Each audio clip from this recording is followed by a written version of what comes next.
શાબાશ. ચાલો બાળકો, આપણે આજે બેના ઘડિયા ઉપર અભ્યાસ કરીશું. બેનો ઘડિયો એટલે સરળ, બધાના મગજમાં આવી ગયો. 2 × 2 2 × 4 2 × 6 2 × 8 2 × 5 10 આવી ગયું ને બધાના મગજમાં.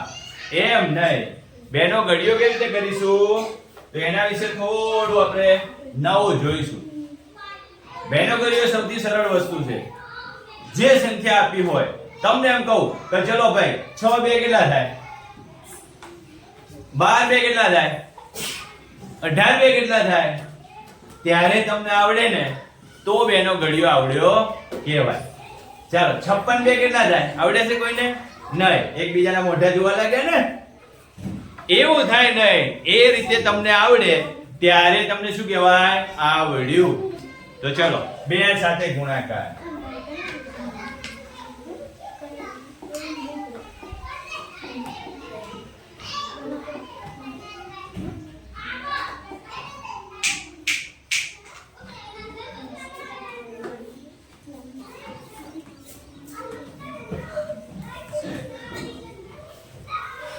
બેનો ઘડિયો એટલે કોઈ પણ સંખ્યાને 2 વડે ગુણો એટલે જવાબ બેકી સંખ્યા મળશે.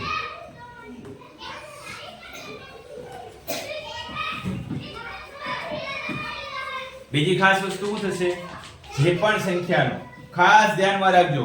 આપણે 6 7 અને 8 માં અભ્યાસ કરતા હોય તો ખાસ વસ્તુ આ ધ્યાનમાં રાખવાની કે જે પણ સંખ્યા આપી હોય એ સંખ્યાને ડબલ કરતા આવડવું જોઈએ. જો બેનો ઘડિયો એટલે ડબલ કરવું. શું કહેવાય? બેનો ઘડિયો એટલે શું કહેવાય?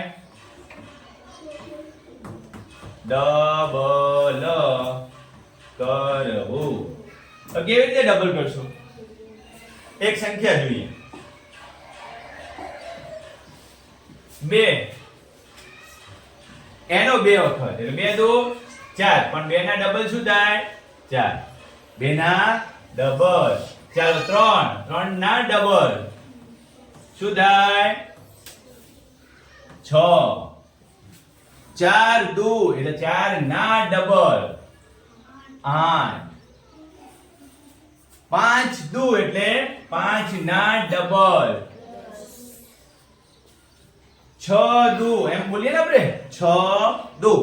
બધાના આપણે બે સાથેના ગુણાકાર એટલે આપણે દુ બોલીએ. 6 2 7 2 8 2 તો 6 ના ડબલ 7 2 7 ના ડબલ. આ સુધી તમને 1 થી 10 સુધીના ડબલ બધાને આવડશે. 1 2 2 1 3 1 4 4 બરોબર. એમ ઘડિયાની વાત કરતા હોય ત્યારે તમને 1 નો ઘડિયો કે 2 નો ઘડિયો કે 2 ના ઘડિયામાં ક્યાં તકલીફ પડે ખબર છે? બધાના મગજમાં એવું થાય હા 2 ના ઘડિયો તો આવડે છે, 2 2 4 2 3 6 2 4 8 2 5 10, પણ 2 11 પછી 2 11 શું કરશો? 2 12 શું કરશો? 2 13 શું કરશો? 2 14 આ શું કરશો? તો તમને જે પણ સંખ્યા સાથે 2 નો ગુણાકાર કરવાનું કે એ સંખ્યાનો 2 નો ગુણાકાર એટલે ડબલ કરવાના. 11 ના ડબલ કેટલા થાય ભાઈ? 22. 12 ના ડબલ કરો 10, ના ડબલ 20, 2 ના ડબલ 4 એટલે કેટલા થશે? 24. 13 ના ડબલ કરો 26. 14 ના ડબલ કરો કેટલા થશે? 28. પછી 2 15 2 ગુણ્યા 15 જનરલી આમ બોલતા હોય 15 દુ 16 દુ 17 દુ 18 દુ 19 દુ જનરલી આવું બોલતા હોય. કરવાનું હું જ્યાં પણ 2 દેખાય ત્યાં તમારા મગજમાં શું આવવું જોઈએ કે ભાઈ જે સંખ્યાના 2 વડે ગુણાકાર કરવાના છે એને ડબલ કરવાના. શું કરવાનું? ડબલ. ચાલો 15 ના ડબલ કેટલા થાય ભાઈ? 30. 16 ના ડબલ 32. 17 ના ડબલ 34, 18 ના ડબલ 36, 19 ના ડબલ 38. હવે હું તમને થોડા પ્રશ્નો આડાવડી પૂછું. 21 ના ડબલ કયો? ચલો કોણ કહેશે? 27 ના ડબલ કયો? ફળંગ લખતો તો એટલે તમે બે બે ઉમેરીને કહેતા હતા. તમને આના પહેલા મેં બે બે ઉમેરવાના શીખવાડ્યા હતા, ત્રણ ત્રણ ઉમેરવાના શીખવાડ્યા હતા, ચાર ચાર ઉમેરવાના શીખવાડ્યા હતા, એટલે તમને આવી આઈડિયા આવી ગઈ. પણ હવે મને કહો, ચલો 29 ના ડબલ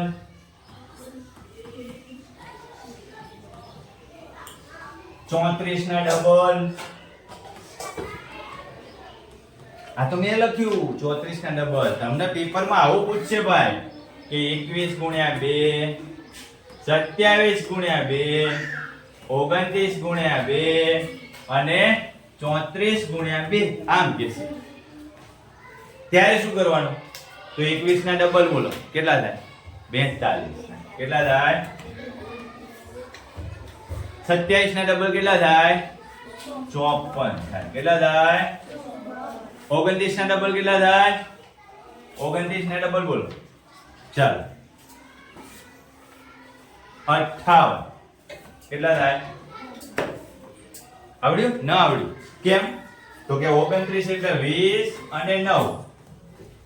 20 ના ડબલ 40 અને 9 ના ડબલ 18. આ એકડો 40 માં આ બાજુ ઉમેરી દો. કેટલા થાય?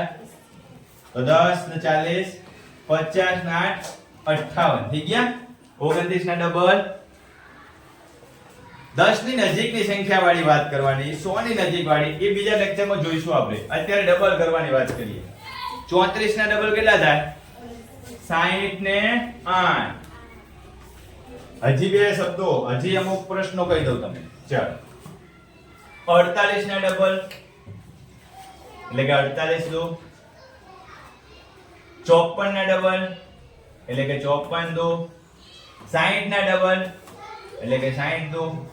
72 ના ડબલ એટલે કે 72 દો. કોણ કહે છે? ચલો 48 ના ડબલ કયો? એટલે 48 દો થઈ જશે. બોલો 40 એટલે 80, 80 ને 16 એટલે 90, 96. 48 ના ડબલ કેટલા થાય? 96. 54 ના ડબલ કેટલા થશે? 54 એટલે 100 અને 4 એટલે 8, 108. 60 ના ડબલ કેટલા થાય? 120. 72 ના ડબલ કેટલા થાય? 70 ના 140 અને 2 છે એટલે 4.